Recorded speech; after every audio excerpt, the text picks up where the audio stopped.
Welcome to the Pesky Report, a podcast for Red Sox fans.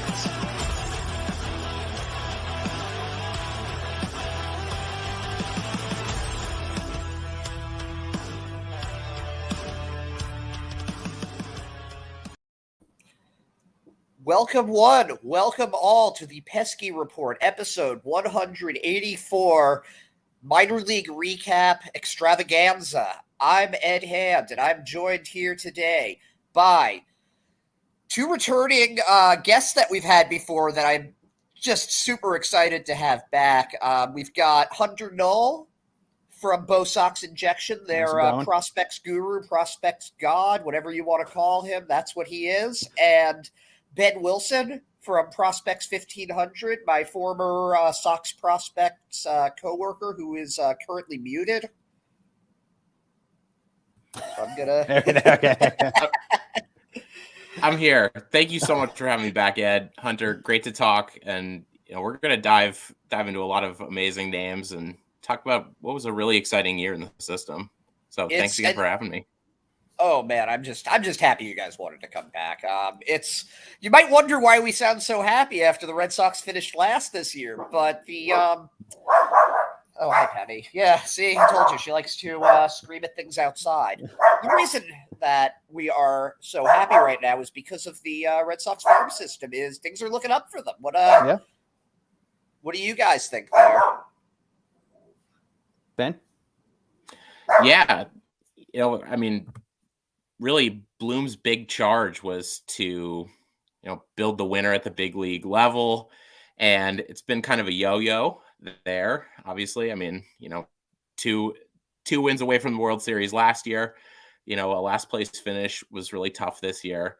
But really, I mean, getting key contributions and especially innings from the high minors this year. Yeah. was really, I think, just the biggest development for the organization. And it was just, a really strategic stockpiling of guys who were going to start to contribute around this time. And I think that's been the biggest difference. I mean, where would they have been without Cutter Crawford and Josh Winkowski and Connor Siebold and, and then the bullpen contributions. We'll talk plenty about Zach Kelly, I'm sure, today, and Caleb Ord and John Schreiber, and the list goes on and on. And that's a really good place to be. And especially when, they're going to have to get these cost controlled players to contribute, especially when they have Xander Bogaerts, I hope is going to sign for, tomorrow. Can't wait. And then all the pending free agents upcoming too. It's going to be a really interesting off season, and I think next calendar year for the team. Yeah. And as much as I hate to even say it, one of the nice things is how stacked they are with the fact that they can trade some of the prospects, which it hurts my heart. But I mean, that was something that they haven't had in years past. It was like when they traded for Chris Sale, they emptied out their minor league system and they had to start from scratch. Now, if they trade for a big name, you're going to lose some big pieces, but you'll still have so much talent there. So it's not going to hurt the long-term future nearly as much to go out and get someone that can help now, which is something they haven't been able to do for years. Yeah. The thing that I've been seeing come up is that, you look at some of the top 10 guys right now, and they're from the Dombrowski regime. But yeah, I think they were so far down in the minors at that time that he couldn't have traded them. There just wasn't going to be enough value back.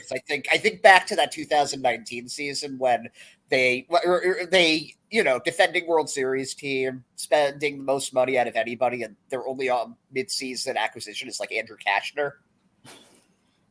The resources just weren't there. Yeah.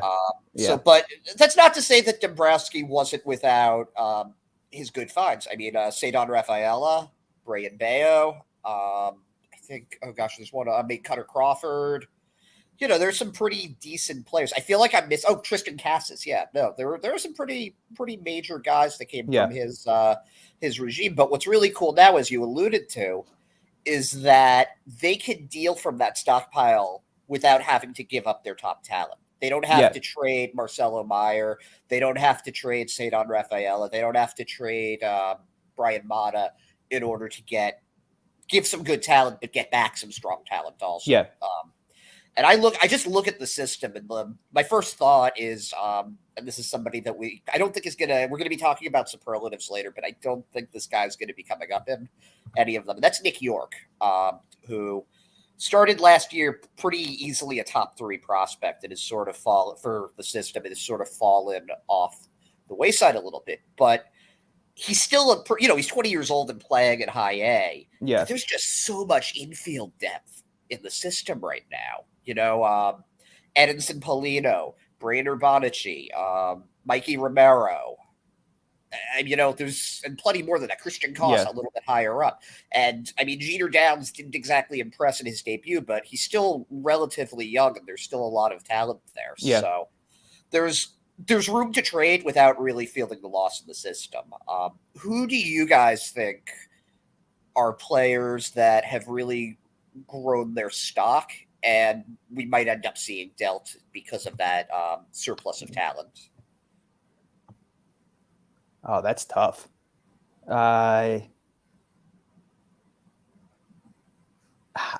This is tough because I don't think he really grew his stock this year because he joined the team this year. But I could see them shipping off Alex Pinellas at some point because I think there is a lot there to love about him. Like, he's power hitting, left-handed bat. He's a lot better defensively than when he first came in. I remember one of the big things was like, oh, he's not going to give you any defense. And I'm not saying he's a gold glover, but, he showed he could play competently at third and first. And he was having a solid year, not great, but a solid year in high A before he really struggled in double A. So he's someone that I think they still have a lot of corner infield guys, and he could get shipped off because of that, just because they have too much going on there. Yeah, the interesting thing with Pinellas is that even when he got brought up, he was still drawing walks and he was still hitting home runs. He just wasn't really. What I had read was that the bat speed didn't really adjust well to the double A pitching, and that might be something during the offseason. Maybe he can figure that out and improve the stock even more so. But I do think that's a fair point. They showed somewhat recently that they've got corner infielders to burn with Nick Northcutt going to Cincinnati as the player to be named later in the Tommy Pham trade. Who's somebody you could see being moved, Ben? I definitely agree with Hunter on the corners. The nice thing on with sort of amassing depth, I wouldn't necessarily call it redundancy in a way, but if you have, guys on the corners, if you have Pinellas, you also have Blaze Jordan, you have Nico Cavadas. I think they would do well. All those guys are definitely exciting hitters. I think they would do well to, deal from the far corners, from the corners, as opposed to the middle talent that they have in the system, and then too, I think another area is definitely with the pending Rule 5, and I think that there's obviously some real slam dunks right at the top, with Rafaela. But they have some guys like Brandon Walter, I think, is going to get protected. But he was out for so long this season, that I definitely deal from some of the high minors arms too. Even if it's you could imagine. If they're dealing someone from the corner infield, maybe a high minor's arm, you could get a pretty good major league player with even a little bit of control too, which I think is going to be key for them. It's interesting that you mentioned that, because when I look at this team, there are so many of these guys that we hear they're starting pitchers now, but they look like they could be swing arms or bottom of the rotation guys like Winkowski, Cutter Crawford, Brandon Walter, even someone like Chris Murphy, who I think is going to be added to the 40-man. It becomes very interesting when you see all of those guys that could have similar major league roles. Do one of those pitchers end up getting moved? I think that's a good point. So, question: this actually is expanding on that. Who do you think is going to be added to the 40-man, and who will be left off that could realistically be selected? Because I've heard a lot of people talking recently. There's one player in particular that there's kind of an interesting conversation about, and that's Edinson Polito, who is somebody that I think is on all of our radars. I know he's, I think, 9th or 10th right now on the Sox prospects top 60. And has just played. He could be 2023's Cedon Rafaela in suddenly emerging into the scene in a similar way, because he's played. He had a very eerily similar season to Rafaela the year before in low A. He had more extra base hits, but they were both playing every position. He showed a decent amount of pop at the end of the year. His steals, they're weirdly similar. Yeah, I think that when I look at the two of them, I think Rafaela is the better defender, but Polito's the better hitter. And that's not to say that one's a bad hitter or one's a bad fielder. I just think that, I mean, you watch some of these Rafaela defensive highlights, and it's just like, I haven't seen anybody like this since Jackie Bradley Jr. in the minors. And he does it at shortstop too. It's crazy. And that's the Jackie Bradley Jr. point is perfect, because everybody always says how JBJ makes every play. It's just he glides to the ball, and that's just there's so many times where you'll see a ball get hit off the bat, and I'm like, oh, that's a double, and it's just Cedon Rafaela slowly jogging under it, and I'm like, oh, okay. It's incredible. Just he reads it right off the bat, and he just gets there without making an issue of it. It's very hard to teach that kind of that defensive play. And we've seen that when, moving Christian Arroyo from the infield to the outfield didn't exactly go well for the Red Sox this year. So it's not easy. But Rafael, we saw him only really playing shortstop and center field this year, but he can play third. He can play I mean, I'm pretty sure, like, if they needed him to catch, he could probably do that. Like, he's got rifle for an arm. He's fast.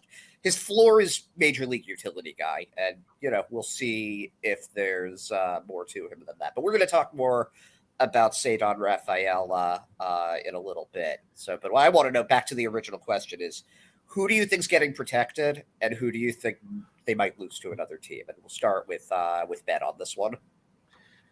Sure. So I think just on Paulino, I think they deliberately held him in low A, and because I don't think they wanted to risk having him light up high A, even for a short stretch.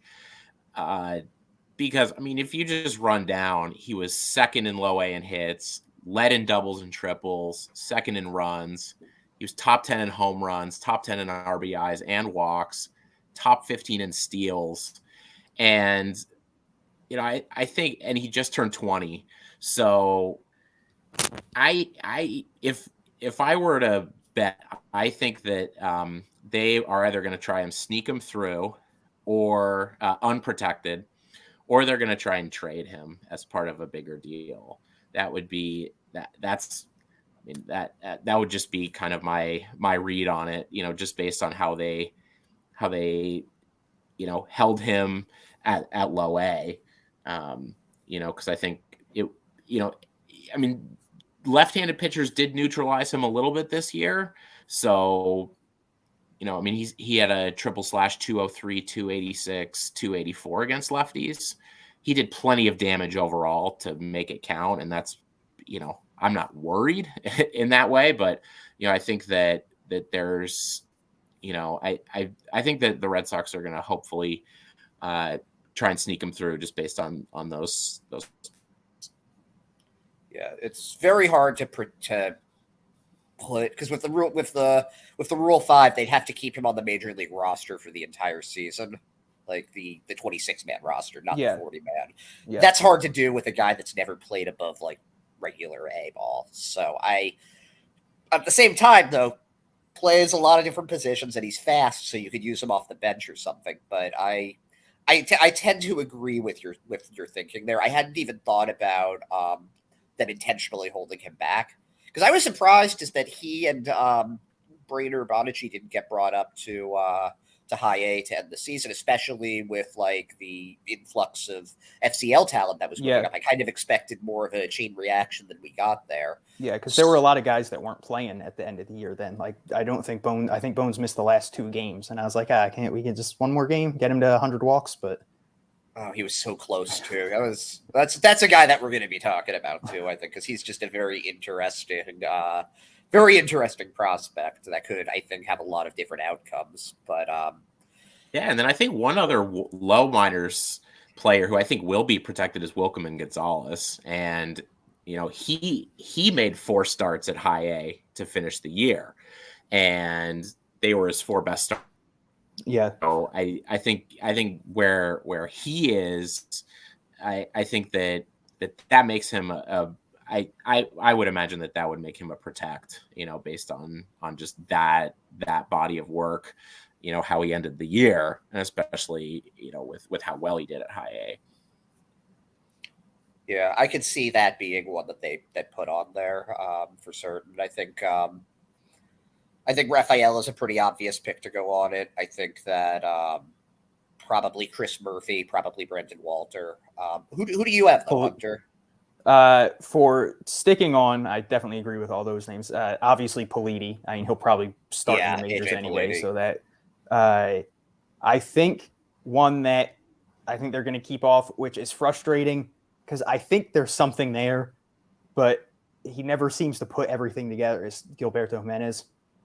Yeah. Like, I don't know if I've ever seen someone run down the first baseline faster, but I can't see them keeping him. He had his worst batting average ever this year, still isn't hitting homers. He did have a career high in steals, but he still gets caught way too much. And he was in high A, so I could see them not protecting him and thinking, because I could see him not getting selected, so I don't think that'll be too much of an issue.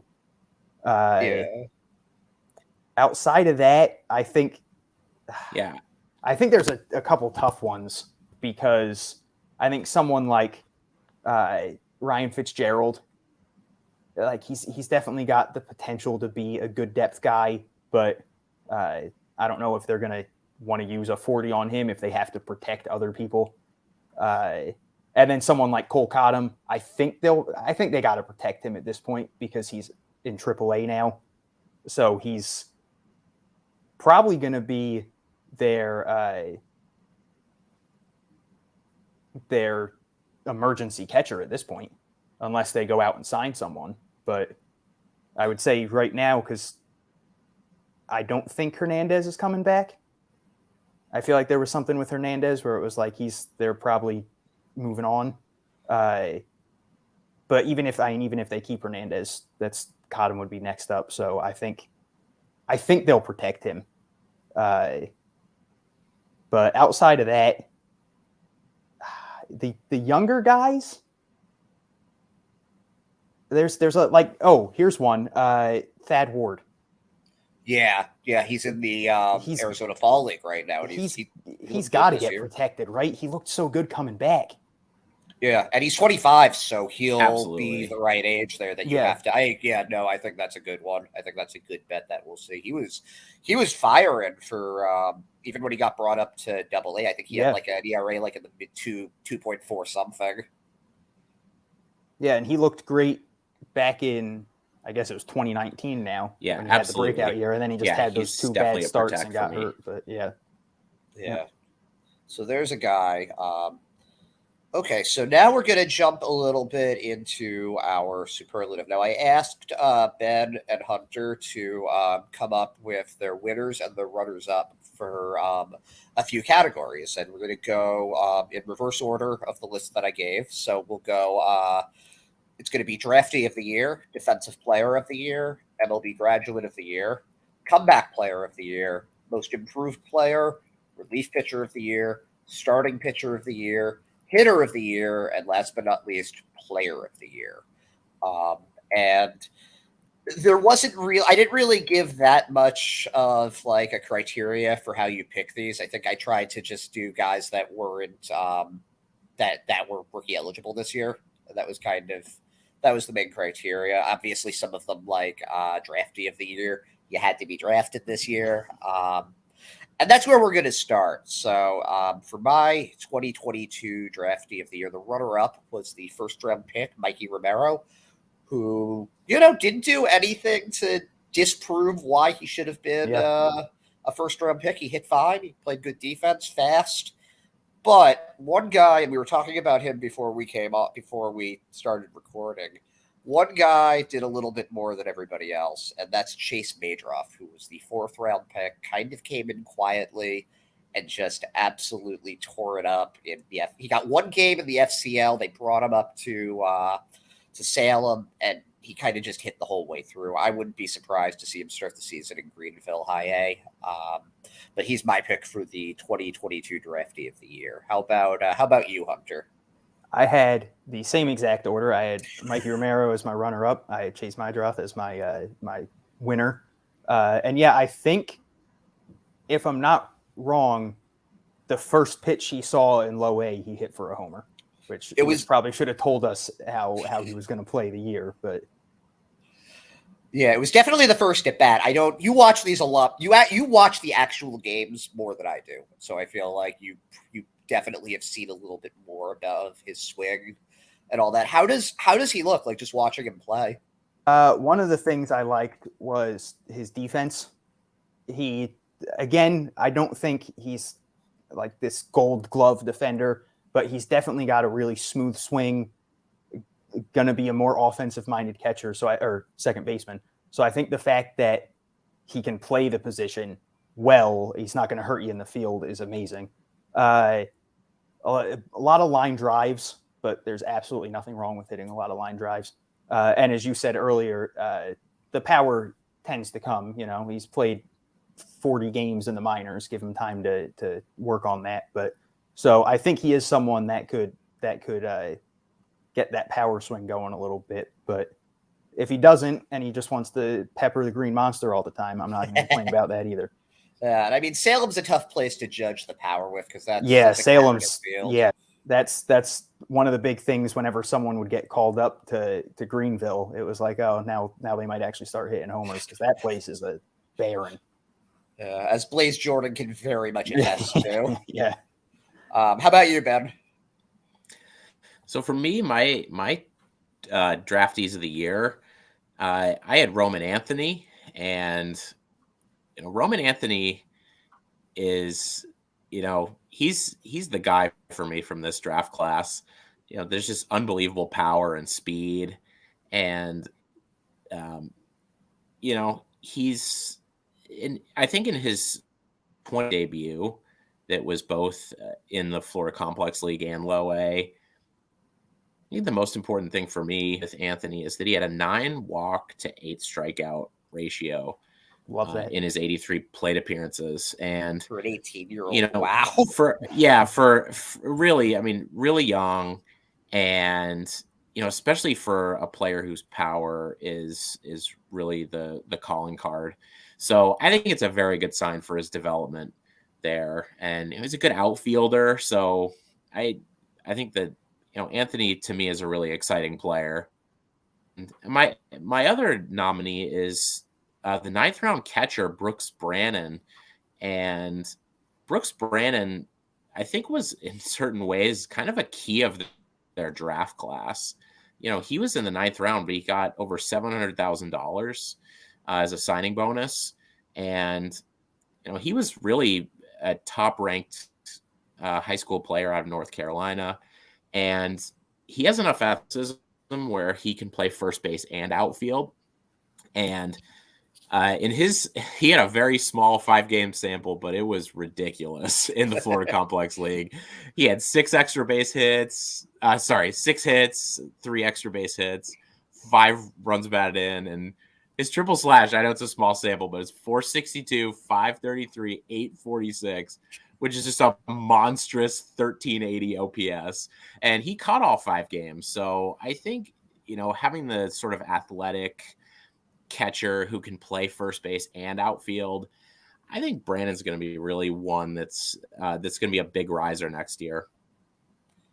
Yeah, it'll be interesting if they start him in the FCL this year or if they start him with Salem.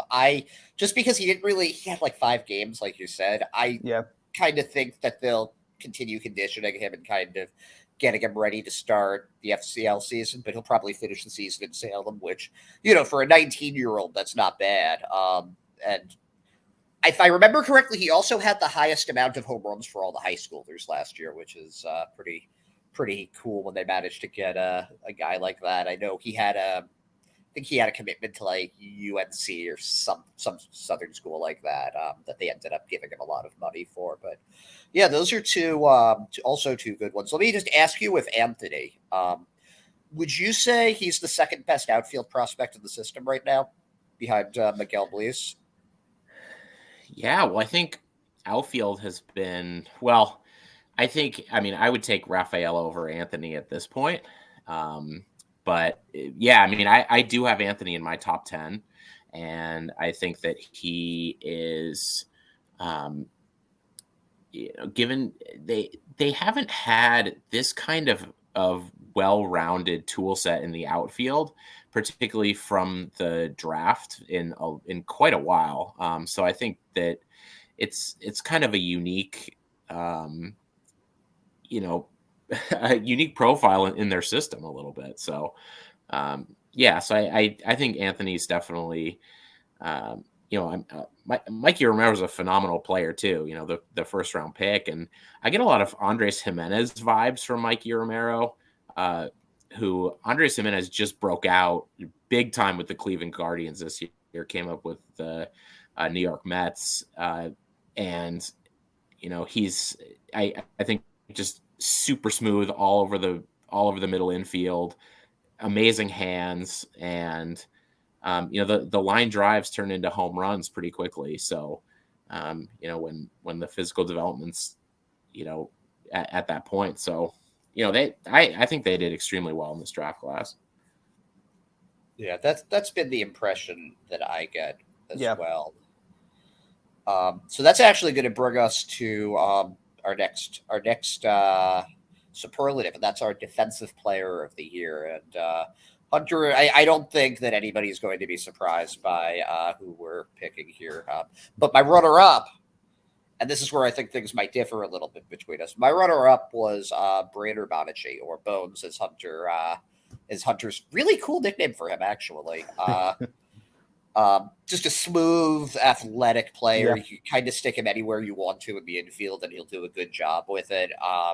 And I just really like watching him play defense. There are some other good defensive players in the system, but I think he's going to be really one to watch. But my top pick is Cedon Rafaela, and I think that that's fairly obvious if you've been listening to me or following me on Twitter for the last year. The only thing that I'll say, and this kind of has to do with when I asked you if Anthony's the number 2 outfielder in the system, is it's hard for me to consider him to be a pure outfielder when you're seeing him play Gold Glove defense at shortstop also. So who have you got, Hunter? Again, I have the same exact list. Great minds think alike. Bones is just the amount of times he would make a sprinting into the outfield over the shoulder catch. He's got a great arm. He looked solid at second base and third base when they threw him there too. His best position, shortstop, and then Rafaela. Like you said, I have a hard time calling him a center fielder. A lot of the times I still feel like I need to type out utility man. Yeah. Because you put him, he'll win a Gold Glove in the outfield. If he plays shortstop, he'll win a Gold Glove. And if he goes back to second or third, he'd have a chance to win one. Like, give him 2 years and he might be the best at that position too. So that was probably the easiest pick of the day for me. Just anybody that's watched any Greenville or Portland games this year probably saw a couple highlights. Yeah. Something that was cool also was during spring training, I remember seeing him play center field for the Red Sox. And when you have a kid who I think was 20 at the time, and you're comfortable sticking him out in center field with all the big leaguers, that tells me something about not only his confidence, but the team's confidence in him. And, he's going to be playing Puerto Rico for Alex. I forget which team it is, but it's the one that Alex Cora used to be the general manager of. Ramon Vasquez is the manager for it now. So it really seems like they're grooming him for a big league role. Yeah. So he's definitely somebody. And that's not the last of Rafael on this list, I think. But who have you got, Ben? Well, I have two players who actually saw major league time this year, in Tristan Casas and Conor Wong. And I'll start with Wong. And it's kind of amazing to think that Conor Wong, when he came over from the Dodgers, that he was sort of this guy who could catch a little bit and play some second base, and really the offense was really the calling card. And you look at where Conor Wong is today, and not only is he someone who I think that can catch at the big league level and has shown that he can catch at the big league level, he's someone who I think can really profile as someone who has a legitimate shot at a timeshare of catcher. Even if it's, a lot of people I think are comfortable with Conor Wong and Reese McGuire in a timeshare. And it's a subtle difference than having him be a backup catcher.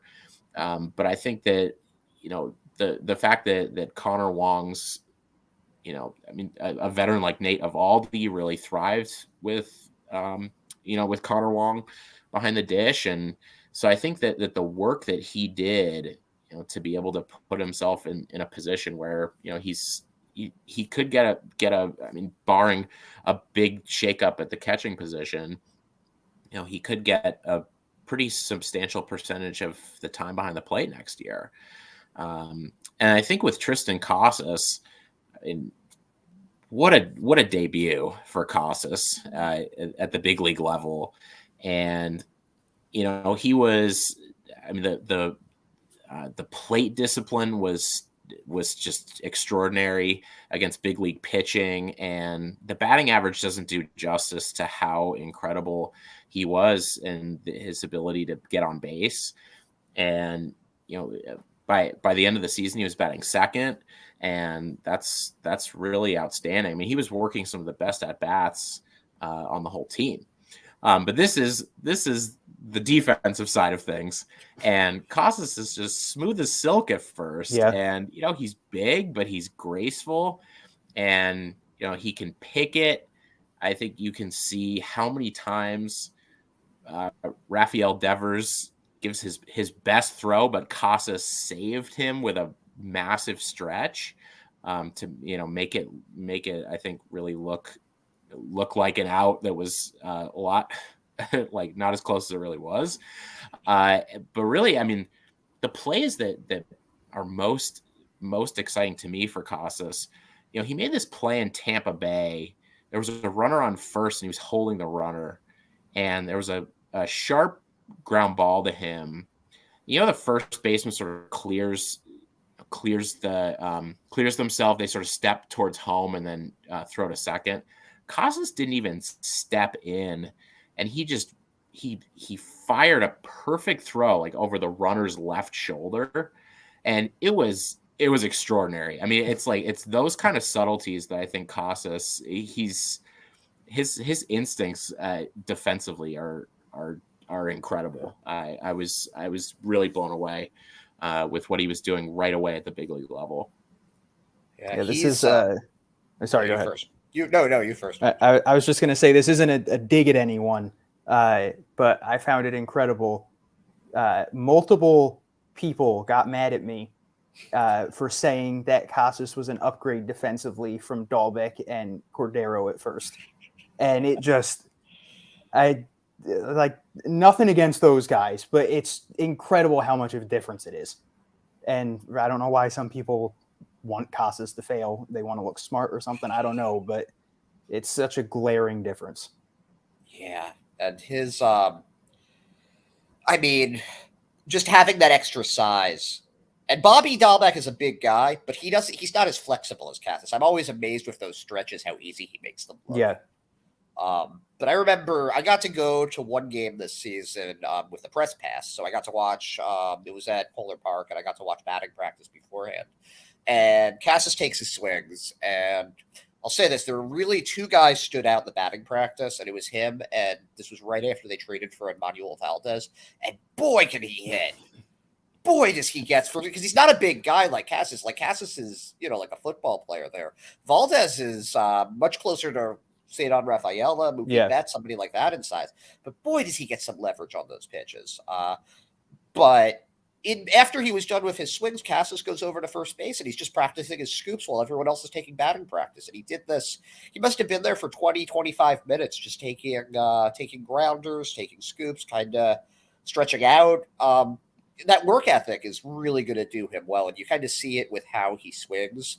But it's every aspect of his game he's like that with. And I've seen people saying, as you were kind of alluding to, Hunter, like, they kind of think, oh, well, Dalbec was supposed to be the next big thing, and he didn't quite crack it, or whoever. We haven't had an offensive prospect like Tristan Casas come up since Rafael Devers. It just hasn't happened. Yeah. And he's going to be really fun to watch for years to come. And that actually brings us into our next category, which is MLB Graduate of the Year. And Casas is actually my runner-up. We've already talked a bunch about him, so I'm not going to go too long with that. But boy, is he, as far as his approach goes, I think he's the best Red Sox rookie I've seen since Kevin Youkilis. Maybe not as much of a pure hitter as Andrew Bogarts or Rafi Devers. Like, it's hard to say that about a guy who's been up, but just all of these at bats that he takes that go 6 pitches, even if he strikes out, you're still giving guys a good look at what the pitcher has. You're still tiring the pitcher out, and he never chases. That's the thing that, if he's going to strike out, it's usually going to be looking or something that he just gets beat. But he's not going to chase something out of the zone. But my winner for that is actually Brayan Baio. And this was, I think, the toughest of the ones to pick for me was between these two, because they both had very nice debuts. But I think that the sample size with Baio was a little bit bigger. And just seeing that where he came from starting the season at AA, throwing that 7-inning no-hitter there, then coming up through AAA, getting brought up kind of as a last-ditch effort to keep the team in contention, and then managing to hold the job until the end of the season, and just getting better every start. It really seemed like he grew with every start he had. And there were so many games that he just seemed to get doinked to death, where dinked and doinked, just shallow hits, because he throws such a heavy fastball. You get a little bit better defense behind him, oh boy, that's going to be a sub-3 ERA sooner rather than later. So those are my picks. Who do you got, Hunter? I swear I'm not doing this on purpose, but I have the same ones. And building off what you said with Casas, that was one of the things I loved, was how often he would have 2 strikes and he would stare at like an inside cutter that was strike zone 90% of the time, and it missed the plate by 6 inches. And I think he's going to be one of those guys that, like they always say with Mike Trout, where they're like, oh, well, he didn't swing, so it's going to make the ump think that it's a ball. I think we're going to see that in 2 years, where it's like, oh, it was a strike, but Casas didn't swing, so the ump's like, I guess it was a ball. And the defense, and we just talked about it, but the defense was just, it was beautiful. Offensively, he had a lot of bad luck, honestly. First game, his debut, I think it was his first at bat. Everyone thought he hit a homer. Yeah, it didn't get out. A couple games later, same thing. And the fact that he never let the fact that he was struggling to get hits phase him, and he just stayed in his rhythm, was incredible. So I think we're going to see a lot of big OBP seasons from him. And then Baio, again, building off your point with the dink and dunks, his last game, I remember it was like there was a bases clearing double, and it made it 6 runs on the night for him or something. And that was the first hard hit ball off of him all day. Everything was a bloop single between the shortstop and the left fielder, or a dribbler to the third baseman, and Devers just couldn't get to it in time. The stuff's nasty. Control isn't perfect, but I mean, he's young. He can work on that. Yeah, just a lot of bad luck that, and still there was, even with that bad luck, this September, he had a sub-2 ERA in September. Like he already had this great 5-game start that showed how dominant he can be. So I think that that's a potential. I wouldn't be shocked if he was their best starting pitcher next year. Yeah, I think that it's very possible. It's too bad that I think he's gone over the innings limit for Rookie of the Year, because he'd be having him and Casas both going for that. Yeah, would have been a lot of fun. But I think Casas still qualifies, so hopefully we'll still have that one there. But who do you have, Ben? So many great things to say about Baio and Casas. My choice for the Graduate of the Year was Cutter Crawford, and Crawford was a player that I was unfairly low on, I think, and I was just wrong. He was invaluable to the middle of this season in the summer. In June, July, those the starts against Tampa Bay, a string of quality starts. He had a road start in Houston in August. I mean, really, for someone to come up through the system who wasn't among the top ranked players and to deliver in the big leagues like he did against really good quality major league offenses was a big lift, I think, to the team and to the system. So, he gave them 12 starts this year and 75 innings. And I think the key for Crawford is, it's health and the consistency. And I think next year, I mean, if he goes from 12 to 15 starts, 75 to 100 innings, I think given health and consistency, I think, in some role, I think he was really a big development for the team. I think in a lot of ways, he was a big victory of the pitching development in a way that, in the book is far from close on Josh Winkowski and Connor Siebold. But I think of those three, I mean, Crawford made definitely the biggest impact. Yeah. Yeah. And he did have a couple stretches of being the most consistent pitcher on the pitching staff. There were a couple times where, 3 or 4 games in a row for him was 5-6 innings, 1 or 2 runs. And that was even when he wasn't pitching great, just the fact that he was up there. There were a couple times where he didn't seem to miss bats, but I would say for the most part, that was very impressive first season. Do you guys think he's going to stick as a starter or move to the pen? I don't know if I think if Oh, go ahead, Hunter. You go ahead. We're so polite here. Oh, well, I was that's wonderful. Yeah, I mean, I think, you have to think that this is, in certain ways, this is his floor, which is an incredible place to be. So I think that he's shown that he can be a starter. And, if you look at the most successful teams in Major League Baseball, they go 6 to 9 starting pitchers deep. So I think no matter what, I think that he does serve in that role as a starting pitcher. If he gets traded to, I think he could be a regular rotation starter given health on quite a few major league teams.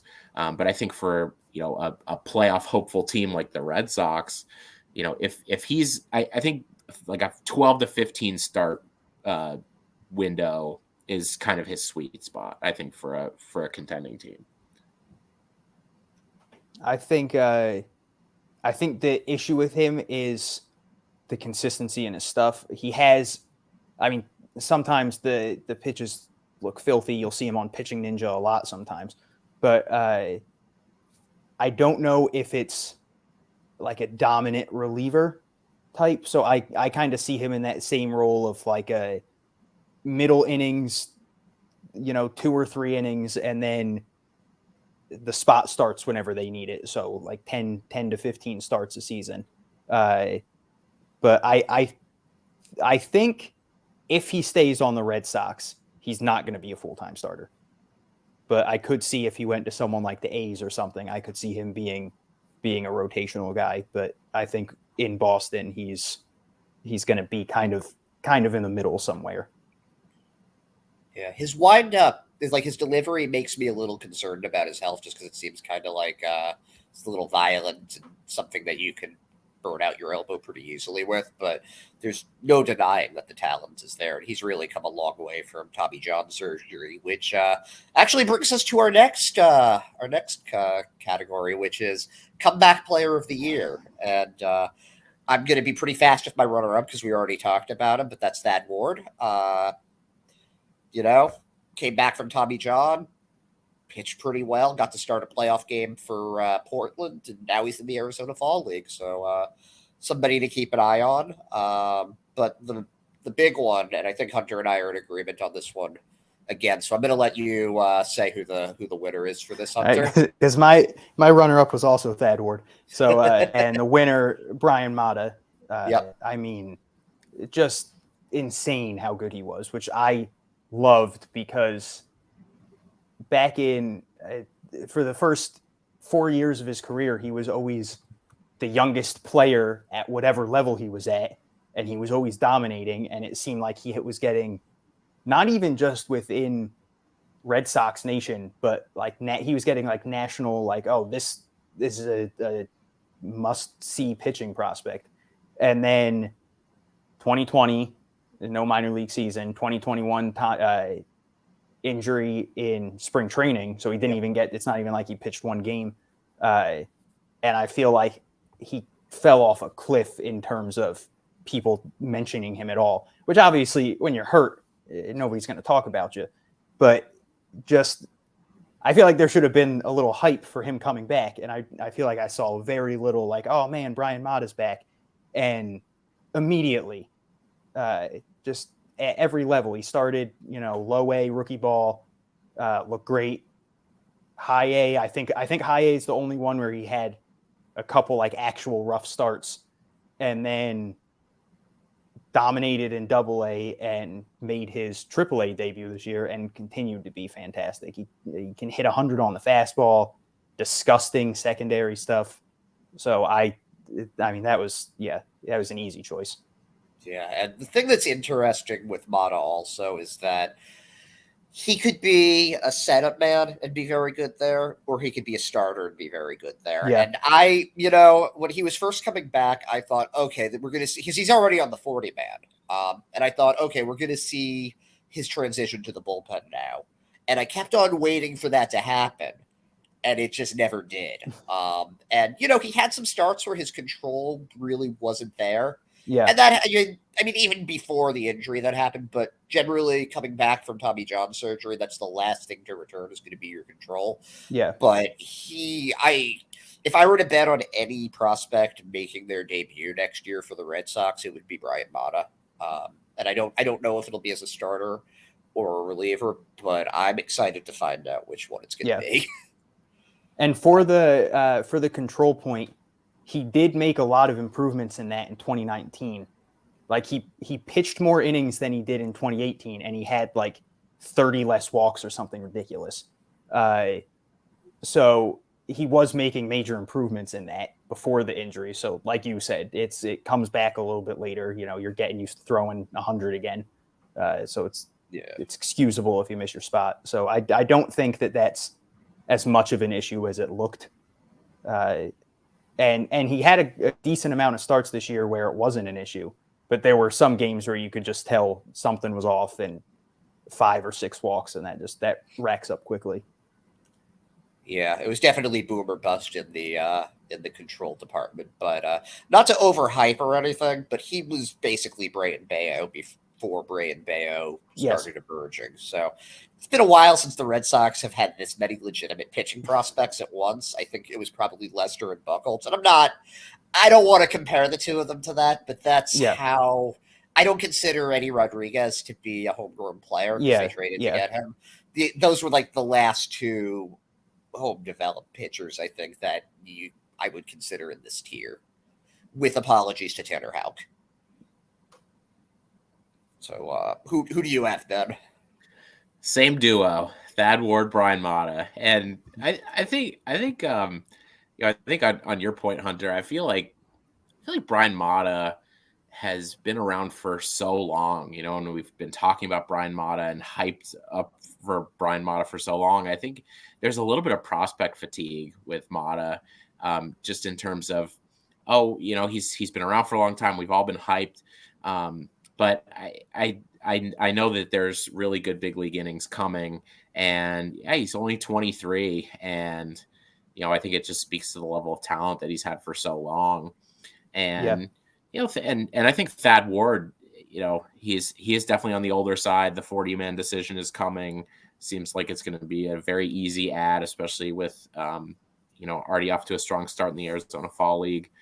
And I think his Thad Ward's control is looking really sharp coming back, and that's a really, really good place to be, for him, and most importantly for both these guys, they're healthy, and maybe they'll be piggybacking each other next year, and for stints, 3 innings, 4 innings, almost like the Garrett Whitlock role last year when he came back from Tommy John surgery.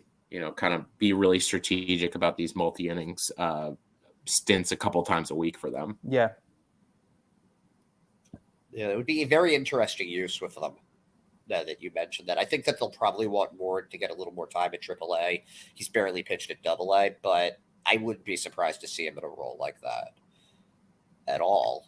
So that's a good point. And this is, I think, our next category is the last of our smaller ones, and then we kind of dive into the 4 big ones. But we've got most improved player. So you know what? Let's flip the order around this time. Ben, you're going first. All right, so my 2 players, I had Matthew Lugo and Edinson Polito. And just starting with Lugo, Matthew Lugo, I think, if you look on the surface, the seasons were vaguely similar between 2022 and 2021. The batting average is similar and all those kind of things. But then, I mean, the biggest difference with Matthew Lugo was his ability to impact the baseball. And that, there was he added strength, and that showed up in the batter's box. It was a almost 150 point slugging percentage increase. So, the contact was turning into extra base hit contact, which is exactly what you want to see. Yeah. Lugo finished with 18 home runs and 20 stolen bases. And, he slugged 500 overall for the season, 288 batting average with a 344 on base percentage. So, there was good on base ability and some selectivity, even though he was still aggressive and showed, while he was showing good contact skills, he dropped his strikeout rate. So it was really good. I mean, you want to be hunting strikes and being aggressive when they're there. And, I think Lugo kind of, when he was drafted, there was such high expectations, being Carlos Beltran's nephew, and all of those things, coming out of the Carlos Beltran Academy in Puerto Rico. And I think that a lot of that came to fruition this year. And, ultimately it's a little uncertain to see like what his future will be or his ceiling will be. But this was a really important step forward for Lugo this year. Yeah, a callback to earlier, he's actually a good name for someone that rose his stock a lot that could get shipped off at some point, because I think they could get a lot for him, because as you pointed out, with the increase in power was ridiculous.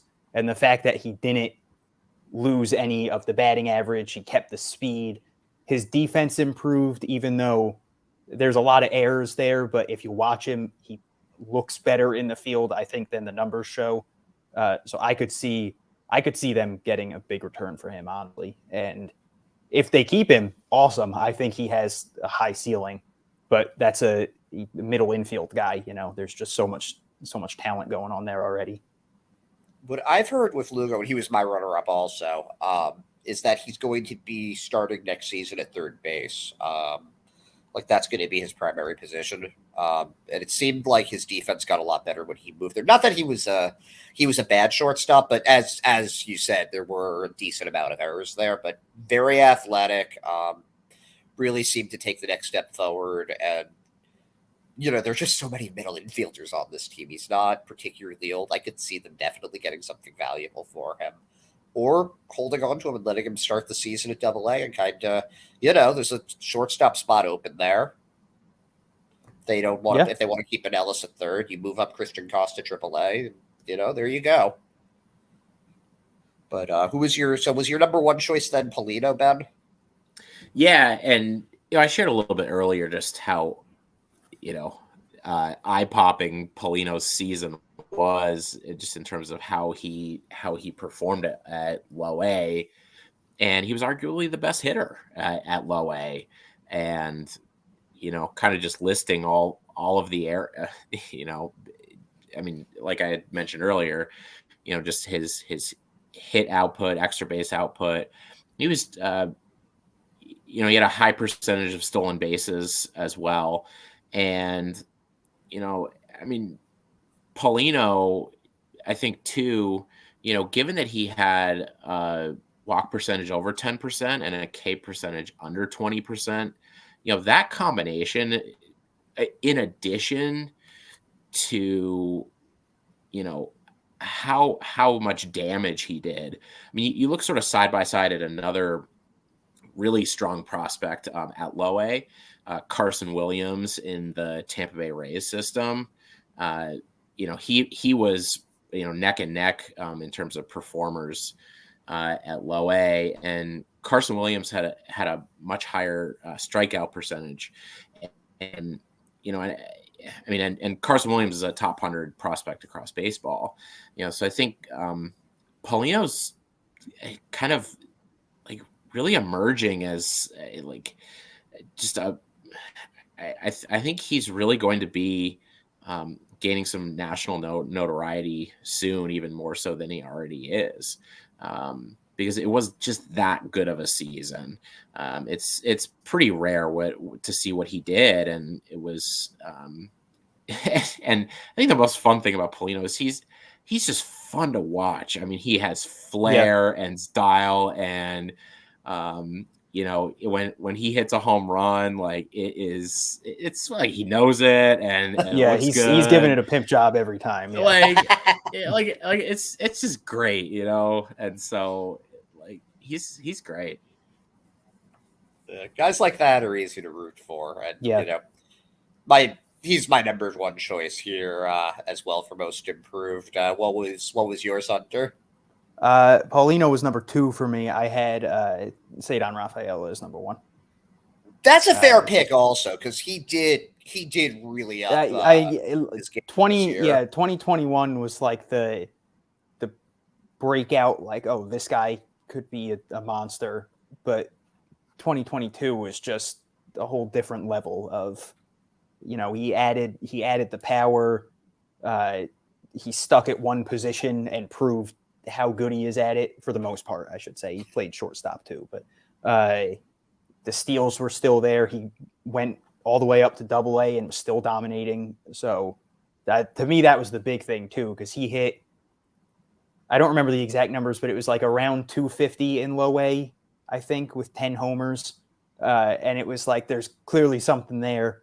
And then the fact that, he hit 299 this year between high A and Double-A, and he had 32 doubles, 10 triples, 21 homers, I think. Yep. 27 steals. It's an insane all-around season. So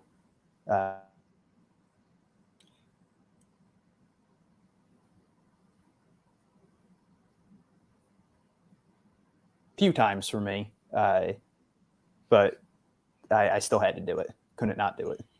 Yeah, no, and I mean, I just remember people just saying with Rafaela, "Oh, it's sneaky power because he's like 5'8" or whatever." But it's like, yeah, that's the Mookie Betts is basically the same size, and hit 35 home runs this year, I think.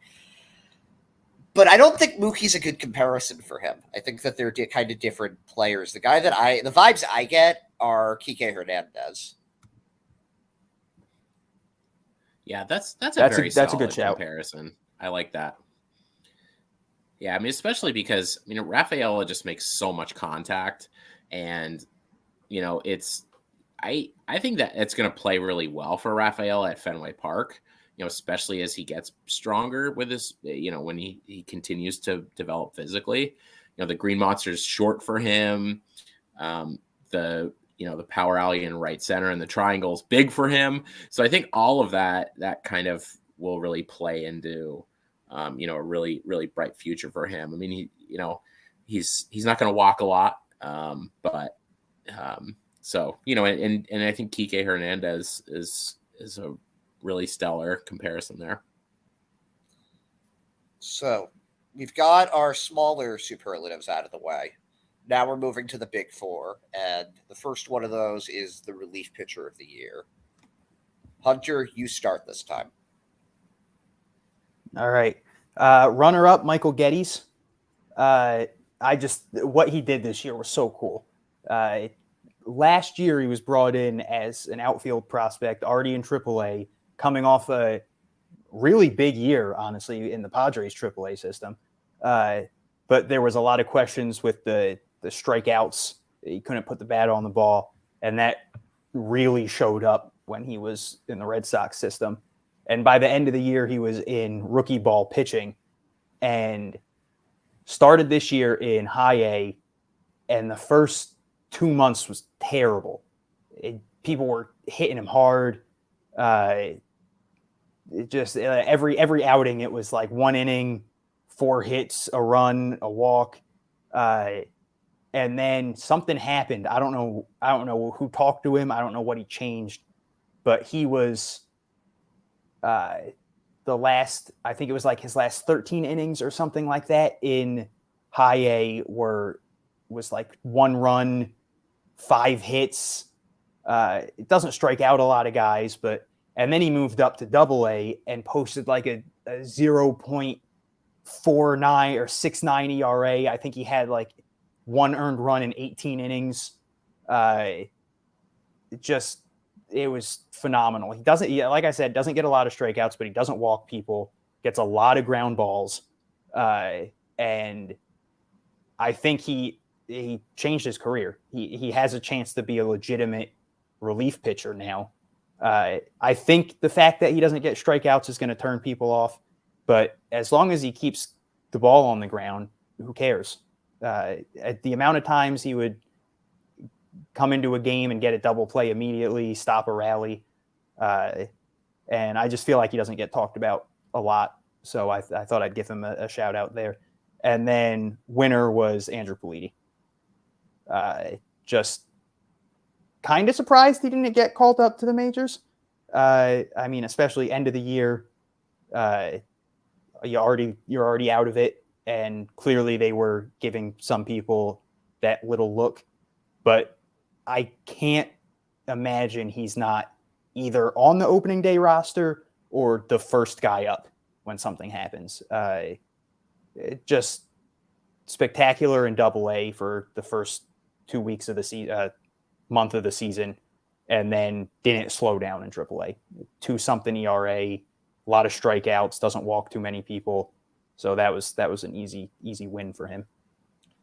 Yeah, he was really the last of the strong. There were a few very strong AAA guys that ended up getting called up to the majors, and 2 of those guys are on my list with it. The 2 that weren't who honestly, Edward Bizardo could have been the runner-up for me also. He looked good all year. He actually looked pretty good in the majors too. Caleb Ward was the first of those guys to come up, a little bit older, but he had a few outings in the majors this year that really made me a Caleb Ward believer, where he was hitting like 101 on the fastball and just looked like every bit the dominating closer that he was in AAA. But then there were the other two. And those, my runner-up is Franklin German, who, if you were watching exclusively from the majors, you'd probably think that I'm crazy. He did not have the best debut. But, he was an absolute weapon in AA and then AAA. If you're going by pure power stuff, best in the pen of anybody that they have. Hits 100 on his fastball. Whenever I saw him pitching in AAA, it was like 97, 98 every single time, right down the middle, and no one could do anything with it. But, you do that in the majors, these guys eat velocity for breakfast. That's just growing pains. You got to learn to work around. Yeah, exactly. And he has two other pitches. He has like his breaking pitch that's gotten better. I think he has a changeup that's kind of okay, but still a work in progress. Somebody that I think could be a very effective 7th, 8th inning guy. But my winner for this, to no one's surprise, is Zach Kelly, who is the first major leaguer that was to be a guest on the Pesky Report. So that obviously gives him a little, maybe not an edge, but I mean, honestly, a little bit of bias there. Maybe a little bit. But if you look at what he did with the team, he had one really bad outing that kind of blew up his ERA. But, his ERA got blown up to like 3.95, which is terrible. But it was like 2.14 before that. It was his last outing of the year. So, shit happens. But he's got that fastball changeup combo that works really well. They look exactly the same coming out of his hand, and it's like a 12-mile-an-hour difference. Yeah. So you've got like his 83-mile-an-hour changeup complementing his 96-mile-an-hour fastball.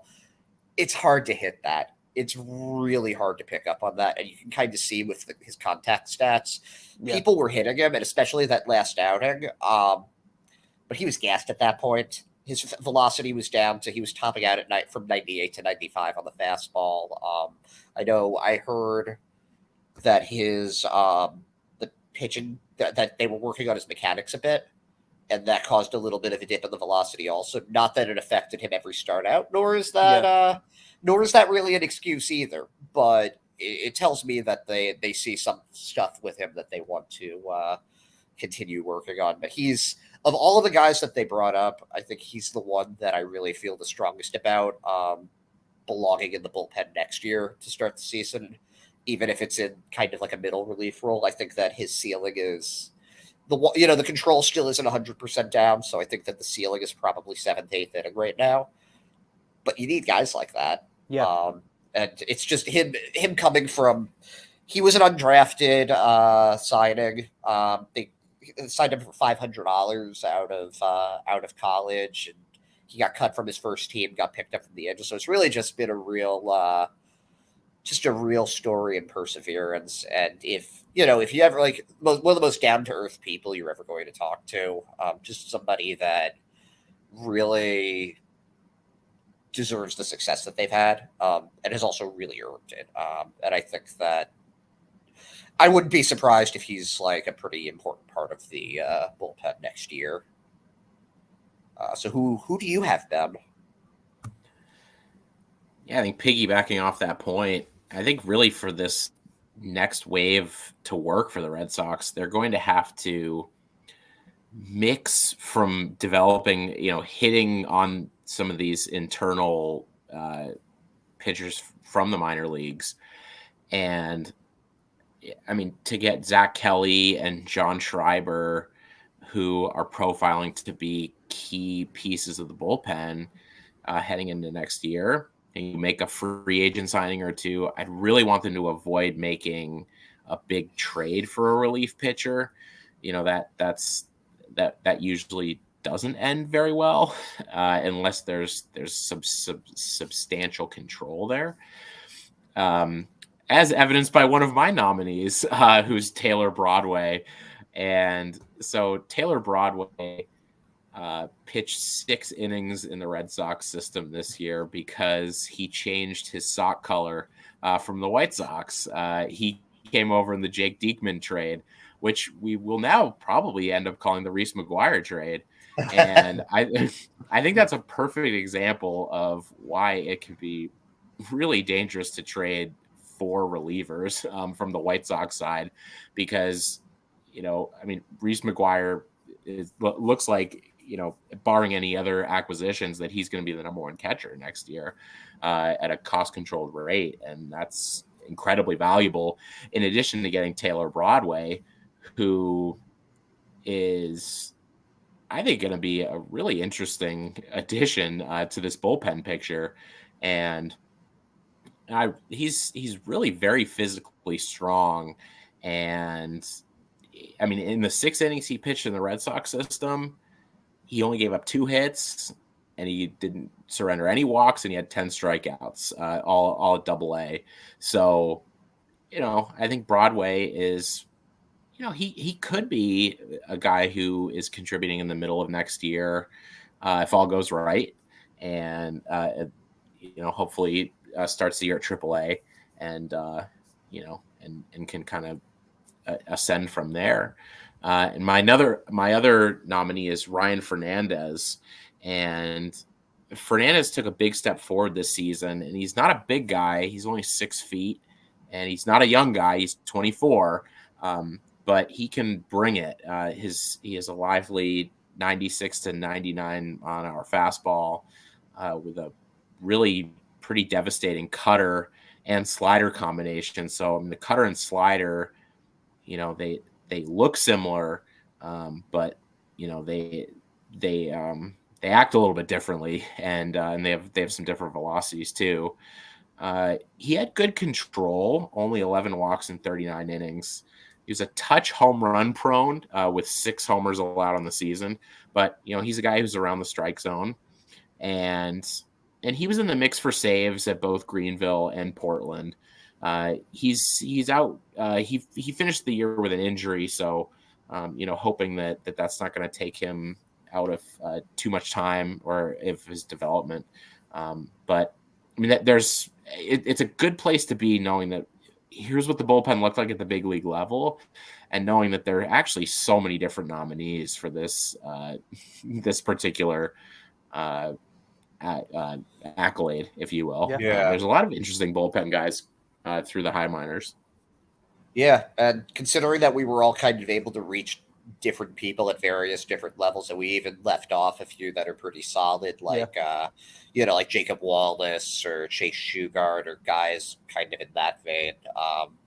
That's good. You need players like that in the system, so that's going to be really interesting to see what they do there. There is one guy that, as far as trading for relievers, I completely agree with you. The one exception I would make for that is Diaz on the Reds. Yeah. That's a guy that you have like 5 years of control with or whatever, who's just really good. But he's going to cost an arm and a leg to get.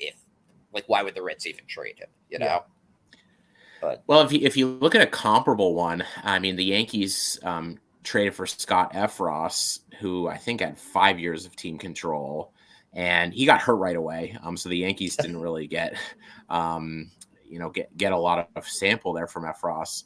But they traded Hayden Wesneski, who looks like he's going to be a pretty serious starter for the Cubs. And, he pitched 30 big league innings to finish the year for Chicago and looked really, really good. Controllable relief can be, and also another Diaz, of course. Edwin Diaz of the Mets, who's, put together a truly historic relief season this year. He was absolutely incredible as part of a 100-win team. But they traded Jared Kelenic, of course, who was one of the top prospects at the time in baseball. But yeah, it'll be exciting to see how they build this next bullpen. Yeah. Oh yeah. I just think about like the Edward Bailey trade and the Joel Hanrahan trade and Mark Melanson, and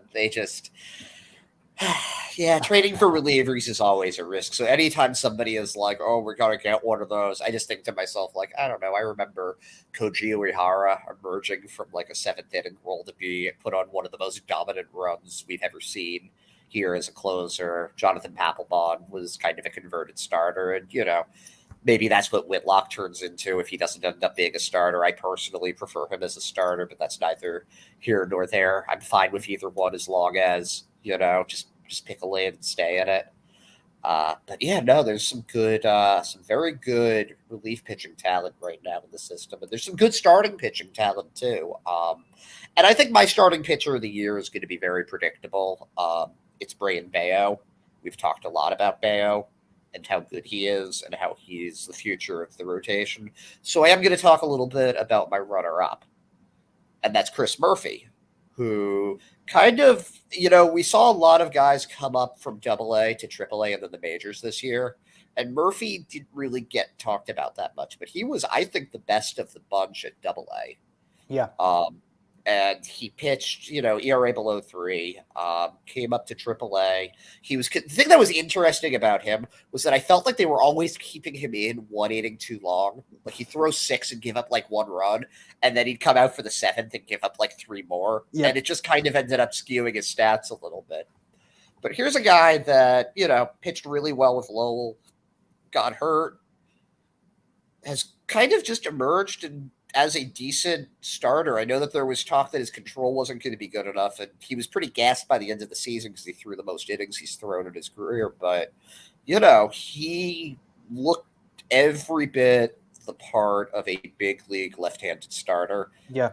And the great thing about being a lefty is that even if you can't cut it as a starter, you'll have a role as a reliever as long as you want to, if you're even half decent. And he's somebody that I could really see getting a good opportunity. My other runner-up would have been Brandon Walter, but he slept funny and hurt his neck and kind of didn't pitch after July. But he's another one that could be good.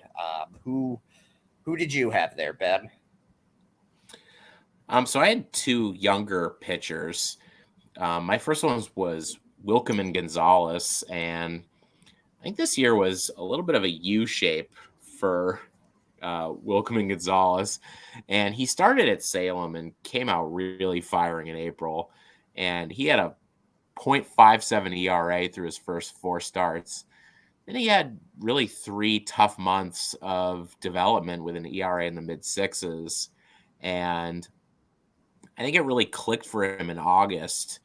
He, had a ERA in the low 2s again, and that's what, I had alluded to earlier. That earned his promotion to High A Greenville.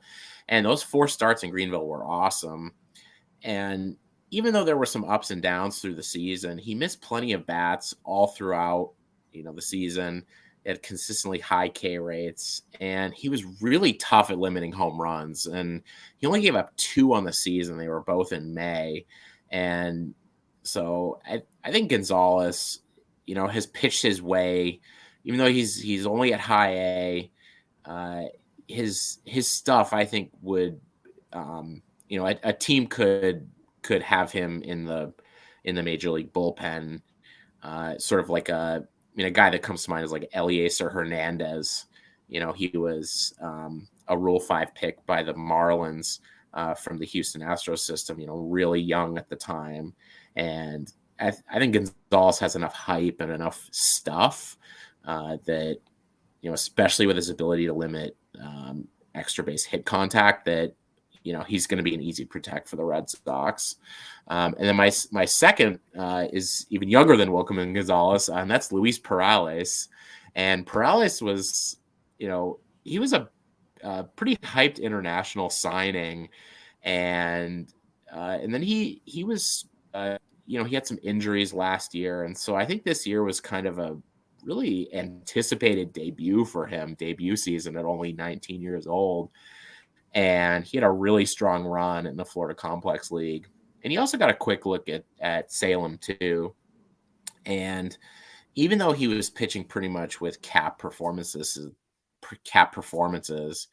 in those 25 innings in the Florida Complex League, just allowed 10 hits, 9 walks, and struck out 34 hitters, and he had only 10 innings at Salem. He had 11 walks and 16 strikeouts. But the scout chatter was that many thought he was the top arm in the Florida Complex League. So he's going to head into his age 20 season next year. And I would imagine it's going to be mostly all at Salem and, really build his innings still on, I think, a very regulated way.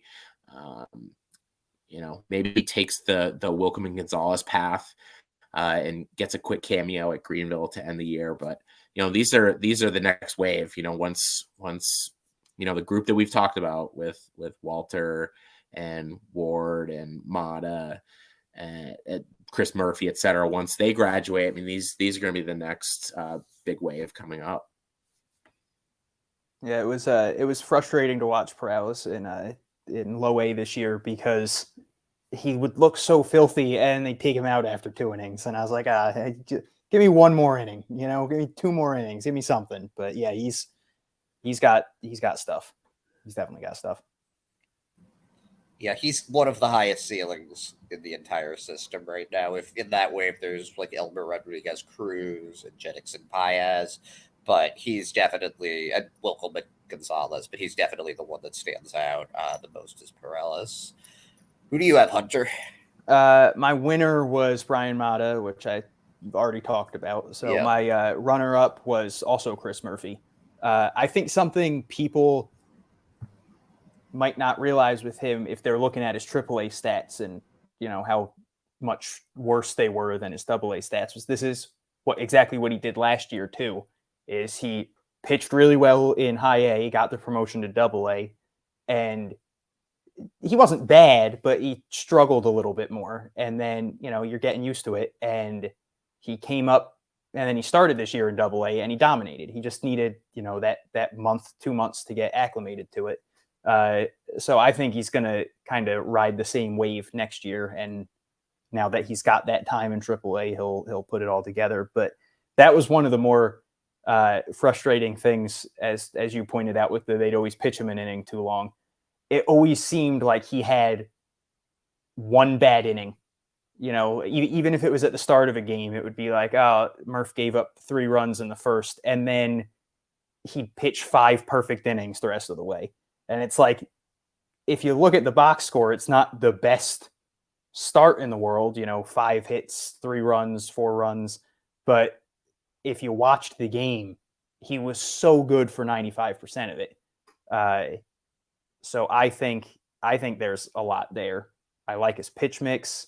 I think I'm interested to see what they do with him in terms of starter or reliever, because a left-handed reliever is never a bad thing to have. And I think maybe the fact that he tends to fall off a little bit the later he gets into games might make him, but he has shown an ability to go 5-6 innings very effectively. So he'll be up at some point next year.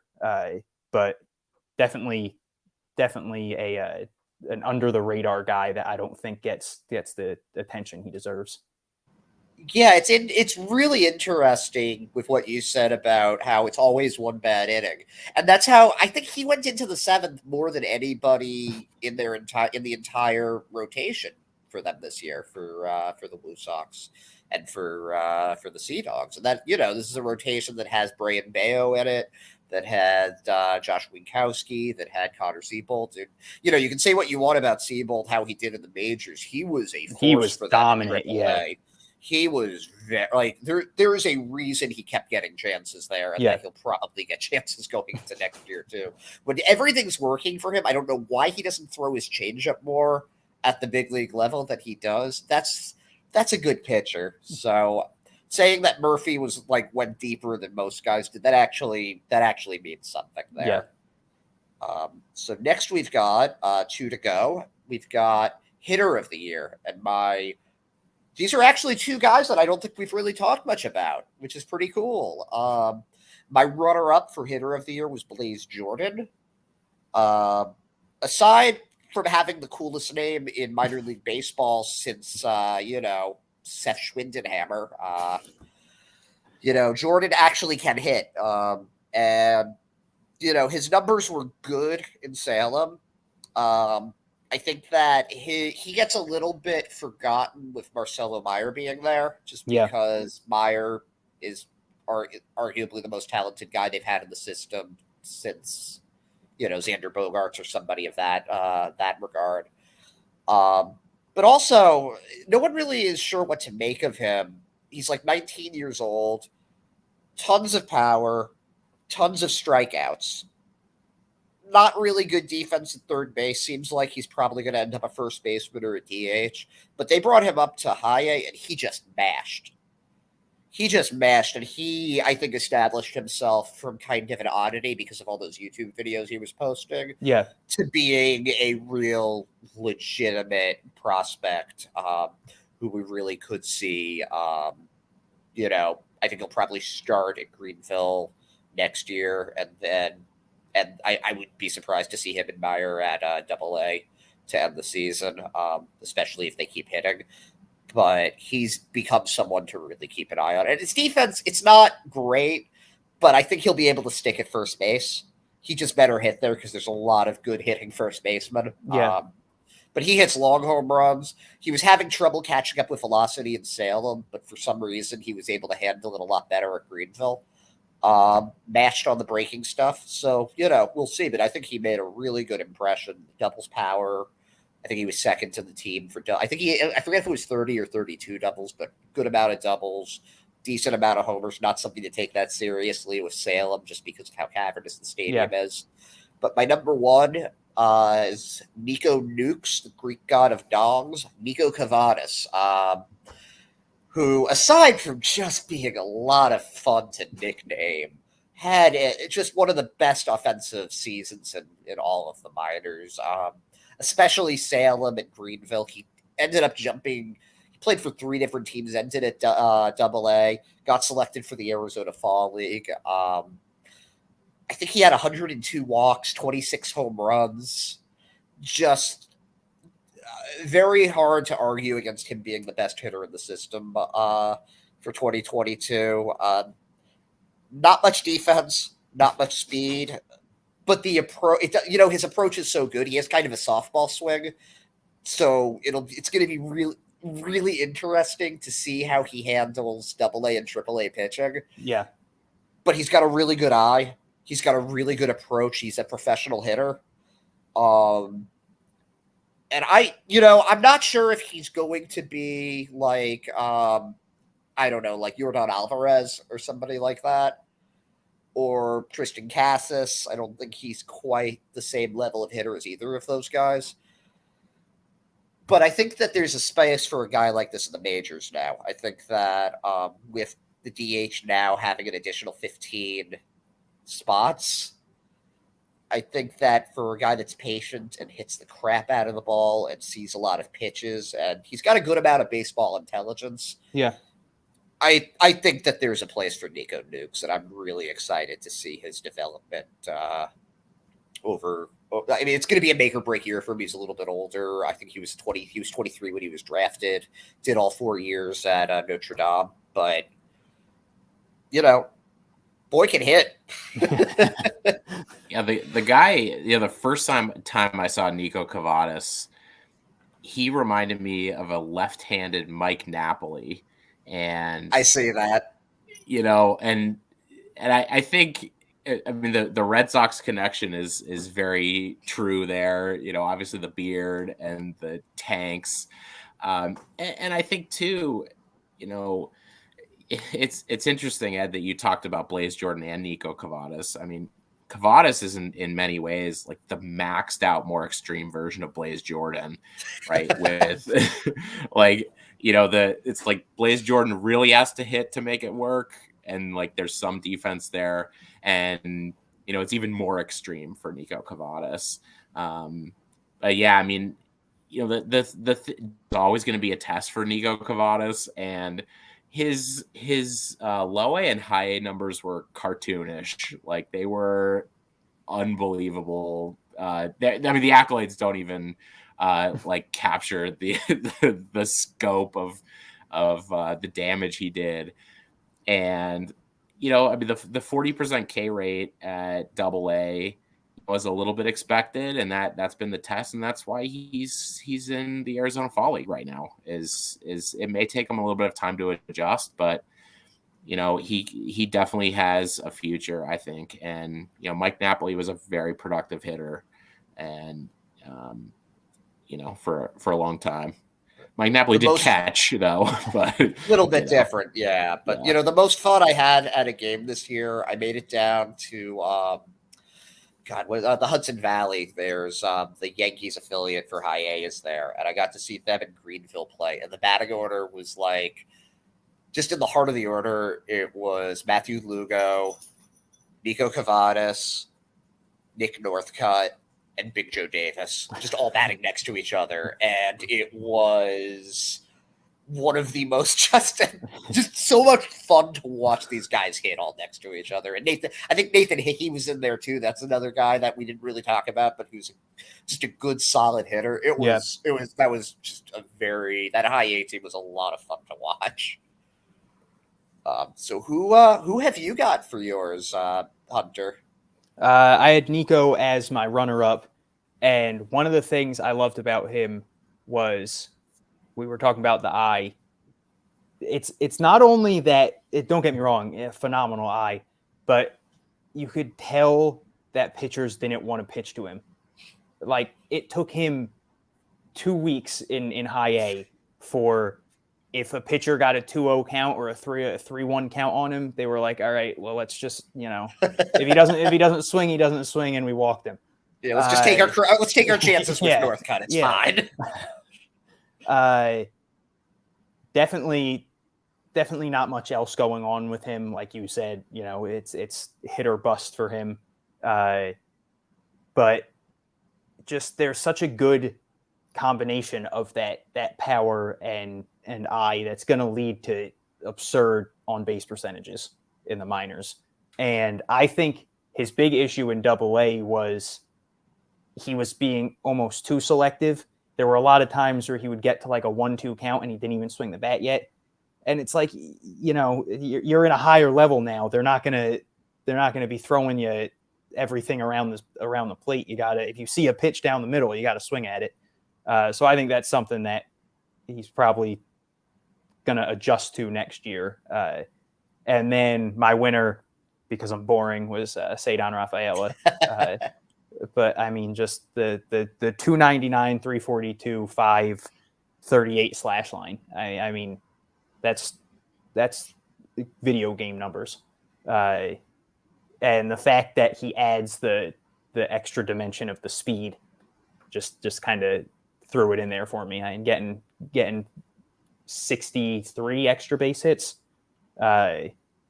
This sounds unreal in the minor leagues. And then 27 steals. The run production was phenomenal. Which that's something I meant to bring up with Cavadas too. I think he was good at situational hitting, which is something that it gets brought up a lot with someone like Joey Gallo, who doesn't know how to do that. And the guy has like 2 sac flies in his career. That was something I think Cavadas was really good at. Is there's a guy on second, and even if he wasn't getting a hit, he was getting the guy over to third, or there's a guy on third and he would get it to the outfield for a sac fly. It's not always the home runs. I mean, don't get me wrong. The home runs are the flashy part, but I think he was good at bringing in runs, which is never going to go away. Yeah. And I mean, Nick Northcutt led the team in home runs, and he didn't even really play that much once he got brought up to AA. So, that goes to show there's more to hitting than just the bombs. You have to do more than just that. But good picks for both of them. Who did you have, Ben? So I had Cavadas, and I think you're absolutely right, Hunter, with the AA, piece there. And my other hitter of the year was Miguel Blaze, and we haven't talked about Blaze yet. I'm excited to hear about. Please tell us about Miguel Blaze. Yeah, and I think that Blaze is potentially a top 3 prospect in the system today, and he's just so physically gifted. He's so long. He's so strong. He's so fast. And you were going to say he's down to get the friction on. Yeah. Drop the beat. And I mean, he's just so incredibly physically gifted that, I mean, a power hitting center fielder with that kind of speed is really it's a potential superstar kind of caliber prospect. And there were many, just like with Luis Perales, that many scouts thought he was the best pitcher, and Miguel Blaze, a lot of folks thought he was the best hitter. And probably next year, I think he splits time between low A and high A, and I think it might be a little bit of a wait with maybe 2025 possibly as a debut, but Blaze may push that. You see like a mega prospect like Jackson Churio in the Milwaukee Brewers system. I mean, he's a AA as an 18-year-old to finish, and part of that was because high A had finished their season, but he's in that conversation of the most potentially elite 5-tool prospects in all of baseball. And those types of talents don't come through the system very much. They seem to come through the Red Sox system more. This is like the Rafael Devers, Xander Bogaerts quality big leaguer. But I mean, to have somebody who's an outfielder and can steal bases, to that degree is pretty extreme kind of talent. Yeah, they're so Sox Prospects does their ratings for talent. It's like 2 through 8, and an 8 is that's like Mike Trout or Jake DeGrom. The only guy in the system right now to have an 8 as his ceiling is Miguel Blaze. Casas and Meyer both have 7s as their ceiling. The last guy before him, I believe, was Devers. I think Bogaerts had one too. Mookie actually never had one because Mookie kind of came out of nowhere. Yeah, he sort of just something clicked after his rookie season, after like his rookie ball season, yeah. And he just suddenly started being able to do everything. But it was a little bit more of a slow burn. He also shot through the system so quickly he never quite. Yeah, he was. To get that. I think the highest he was ever rated going into a season was 17th, which is just wild to think about. Yeah, when you look at like Mookie Betts now, where he's perennial. I don't even want to look at who was ahead of him because I would feel bad for some of those guys. I mean, he was a 5th round draft pick. You think Mike Trout getting taken in like the middle of the 1st round was a miss. Like any team could have had Mookie multiple times, and they didn't. And that's where prospect development, you take the best chance that you can on guys, but you can find talent anywhere. And you really just don't know what someone's going to be until they actually get on the field, and for more than 1 year.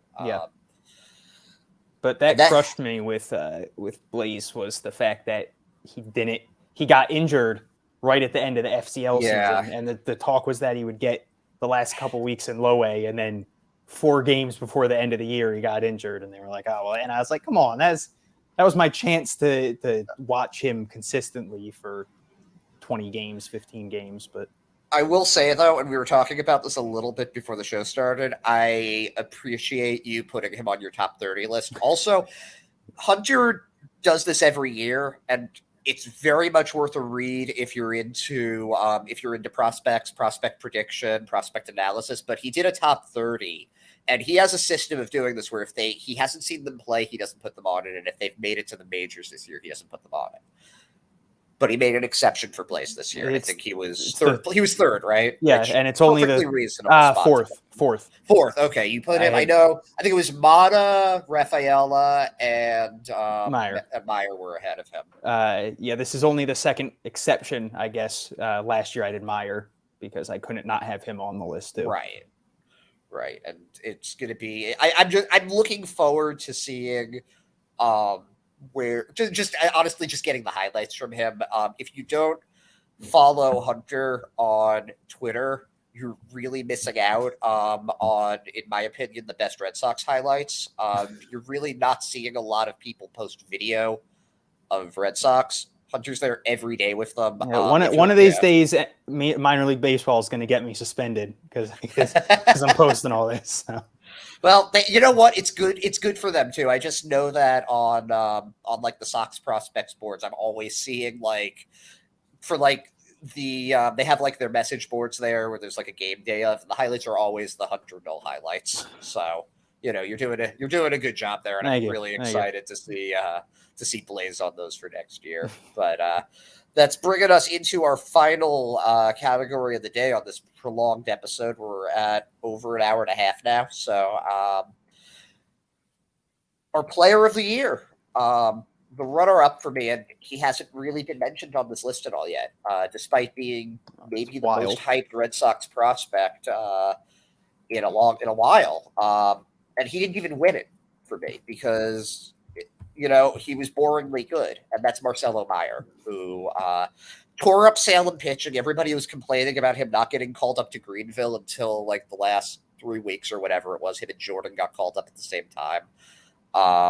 And, he struggled there a little bit and then started picking it up as the season ended. But, what can we say about Marcelo Meyer that hasn't been said? Yeah. He's a good contact. He hits for contact. He hits for power. He's fast. He's got a good arm. He's a good fielder. He steals bases. 17 for 17. Yep. 32. I think he had 30 doubles on top of that, 13 homers in a big-ass stadium. Handled the pressure as well as you can expect somebody with the amount of hype in a system like the Red Sox to be doing. He's gets Corey Seager comparisons, and I understand why. Just did everything he was supposed to keep that status as a reason he's a top 10 in all of baseball. But he's not my player of the year.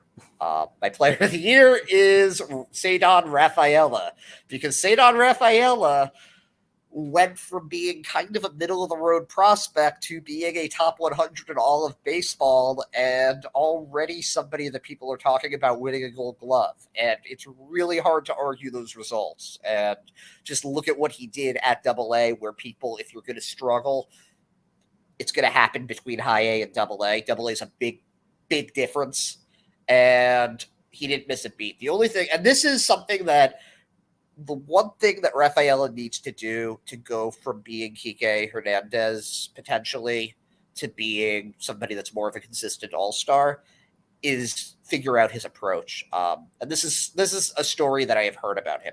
Most of the time, batting practice for at any level, you just try to see how far you can hit the ball.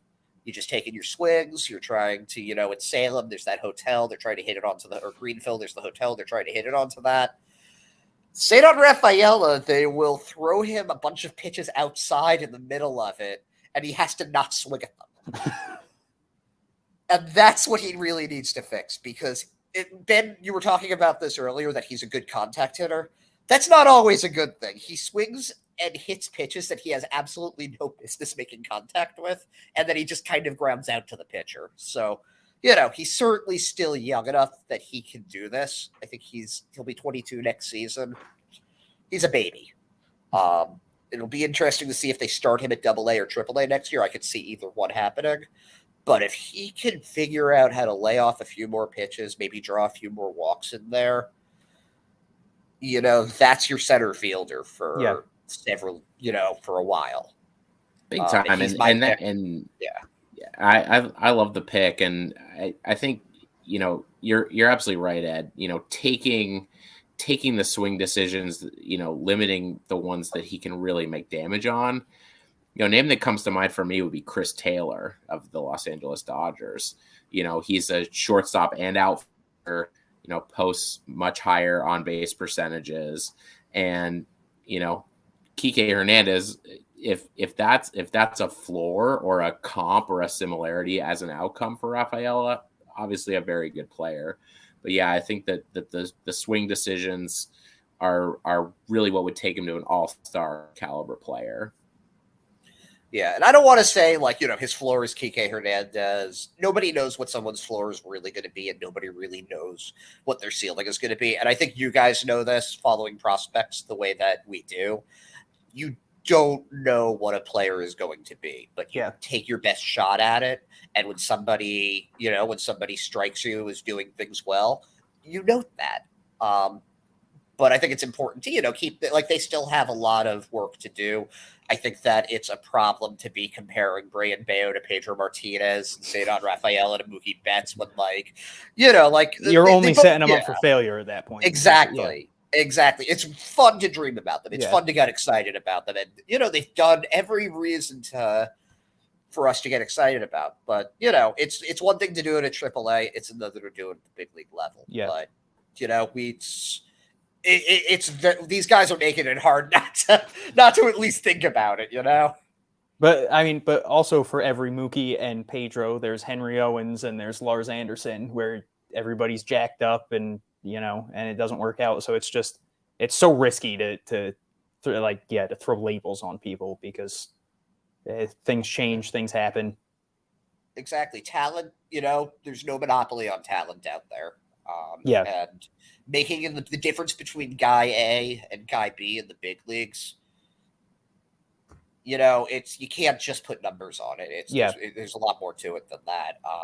And it's easy for us to sit here from like our position of just watching games and talking about it, and it's another thing to actually be down there doing it and be working with the coaches and all that stuff. So just keep your expectations tempered and just enjoy what you can from them.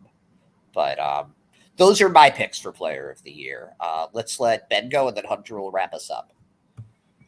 Sure. So I had Rafaela as well, and then I also had Brayan Baio. So just a couple points to touch on with Brayan Baio that hasn't already been shared.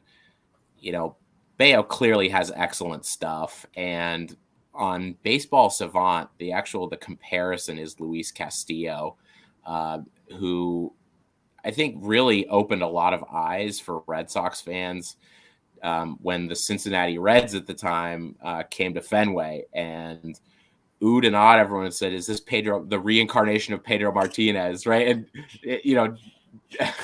and not to totally dispel the point that Ed just made on not comparing Brayan Baio to Pedro Martinez. But from a stuff perspective, it's obvious. Baio, it's very obvious to see how incredible his changeup is. It's his second most used offering, and the 44% whiff rate on the changeup is the same percentage as Shane McClanahan's changeup, who's the Tampa Bay Rays left-handed starter. And some of the other aspects of it, Baio's changeup is a top 20 changeup, even in a partial season from a statistical standpoint. And I think just keying in on what makes it so challenging for hitters is it's not just the drop of it, but it's the horizontal movement. And I think about Dennis Eckersley, and I think it was Eckersley who said on a broadcast, he said, and Baio loves to work arm side, right? And so many of his offerings, it really, I think it makes for a very tough look for the arm side. But when you see, when you saw him get hit the hardest, particularly early on, because he did get BABIP'd as time got on with weak contact, but he'd get a little predictable in that area of the plate. But the thing that stuck out to me was that Yankee Stadium start towards the end of the year, where he was able to spot the slider on the outside corner for called strikes. That was the big step forward that I think that we would see with Baio, that he's able to work the glove side of the plate and just really freeze hitters because they're just looking for the glove side. They're looking for arm side, and then they get frozen, and that's what I think has propelled and will continue to propel Baio. And he very well could be the best starter on the staff next year. And it's just fun. It's so much fun to just think about what really he's shown that he could be, and just seeing, after it's going to be a fun season for him next year, one way or the other. So Hunter, take us home. Who are your picks? Well, before that, I just want to throw out the how much I'm going to miss Dennis Eckersley, because he gave the Dennis Eckersley shout out, and that just made me sad all over again. But I 100%. he was so good. The Eckisms and all that. Just the guy had the best lines. I had the same two as you though, and I like the way you said it with he was boringly good, because he just did everything right. And he made highlight plays. He had big hits, but it was just so like routine and expected. But there's no real big weakness in Marcelo Meyer's game. It's incredible, and I think he's already shown he can stick at shortstop, which is a big plus. And it was really frustrating at the end of the year. He had, I don't know if you hear those sirens, but he had struggled the first few weeks in high A, and then the last month, but it was like 7 games, he had a hit in every one. I think all of them were multi-hit games, and he went from like a 160 to like a 280 average or something like that, or 265 average in high A.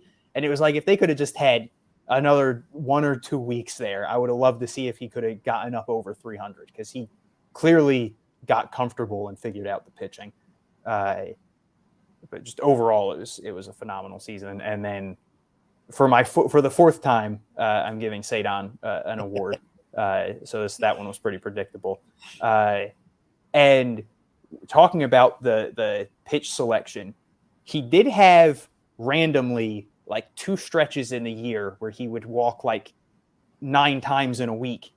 So I think it's there. Like I think he just, he gets antsy because he can hit the ball so hard, and he's so electric that I think sometimes, you just get a little excited. But one of the things that I haven't talked about with him yet that I absolutely love was I don't want to say and it is the hustle, but the recognition, because he did it multiple times where he would just catch the defense sleeping, and he'd hit a bloop single to center, and he turned it into a double. And there was nothing about it that should have been a double. And I think that was something he did a lot with runners to, little dribblers to third base, turning doubles into triples. And what amazed me was, I think he's smart about it.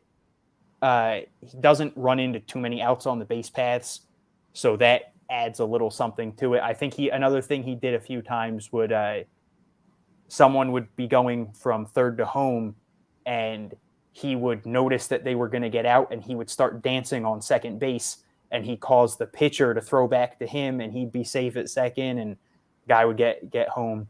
But just, it's such an easy selection for me I gave him hitter of the year and defensive player of the year. So you combine those two. It would have been weird for me to pick anyone else. Yeah. And the player of the year, it's just somebody totally different. It's a good pick though, and I think that he's definitely improved his stock more than anyone else in the system this year. Yeah. I remember seeing him in the Sox prospects update. He's 4th now in the system. I didn't expect them to ever put him that high just because of the approach, and that he's really shown to, have a high floor, and that he's coachable, and that he has that baseball intelligence.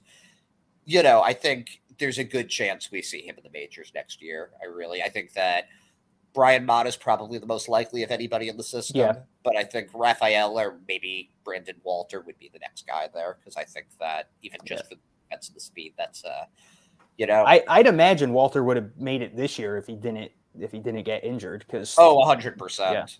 100%. Just they were so burnt out on pitchers midway through this season. Yeah. But yeah, so there you have it. Our players of the year are Cedon Rafaela and Brian Baio. and thank you so much for joining us for this nearly 2-hour now episode. I'm still going to be talking about a lot of minor league stuff. We've got the AFL going on right now. There's going to be plenty of Red Sox players overseas. I think Christian Koss and Cedon Rafael are in Puerto Rico. Tristan Casas is going to be playing in the Dominican. Edward Bizardo and I think Pedro Castellanos are in Venezuela. So there'll still be guys to talk about there. And we've got plenty of guests coming on. Next week, we've got Nate Tellier, Attleboro native, and pitcher for Salem, as well as Bradley Blaylock, who's a starting pitcher that should be coming back next year, had a decent debut with Salem and then required Tommy John surgery. We've got a few other guys of note coming on. I don't want to guarantee with some of them until a little bit later, just because I was like, hey, you want to come on in December? And they were like, sure. And a lot could happen between now and September and December. But there are a few that, Eli Marrero, the AA catcher, I think is going to be coming on. Alex Wilson, the former pitcher for the Red Sox, now actually Hunter Dobbins' agent. Go figure. I think Cole Cottom's coming back on. Zach Kelly's coming back on. So, a lot of we'll have stuff going on here. I've got some other guests that are less player related, more like on the analyst side. I think I'm finally getting some other Sox prospects people on, so that's going to be exciting. Hopefully, if Chris or Ian comes on, I don't totally humiliate myself. But it's going to be a fun off season, and I'm excited for free agency and all of that. And thank you all so much for for following the Pesky Report. This is kind of my seasonal wrap up because I wasn't on the season wrap up last night that we did.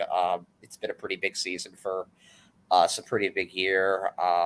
And it's been so much fun. And if you told me I was gonna have a degree of people actually listening to what I said about baseball 2 years ago, I have been shocked.